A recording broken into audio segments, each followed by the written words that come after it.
Nedumparambil credit syndicate തട്ടിപ്പ് കേസിൽ ED അന്വേഷണം ആന്റോ ആന്റണി എംപിയിലേക്കും. ഹാജരാകാൻ ആവശ്യപ്പെട്ട ആന്റോ ആന്റണി എംപിക്ക് ഉടൻ സമൻസ് അയക്കും.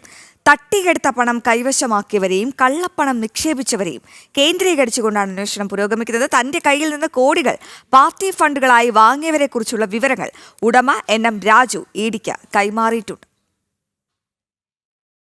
കോൺഗ്രസിനും CPM-നും കേരള കോൺഗ്രസ് എമ്മിനും NM രാജു വൻതുകകൾ പാർട്ടി ഫണ്ടുകളായി നൽകിയിരുന്നു. ആന്റോ ആന്റണി എംപിക്ക് പുറമെ മറ്റു ചില നേതാക്കളും സാമ്പത്തിക സഹായങ്ങൾ കൈപ്പറ്റിയിട്ടുണ്ട്. ആന്റോ ആന്റണിക്ക് പണം നൽകിയതിന്റെ തെളിവുകളും NM രാജു ഇഡിക്ക് കൈമാറി. കള്ളപ്പണം വെളുപ്പിക്കുന്നതിനുള്ള മാർഗമാക്കി നെടുമ്പറമ്പിൽ ഫിനാൻസിൽ വൻ നിക്ഷേപങ്ങൾ നടത്തിയവരുണ്ട്. ഫിനാൻസ് സ്ഥാപനം പൊളിഞ്ഞതോടെ പരാതി പോലുമില്ലാതെ പലരും പിൻവലിഞ്ഞു.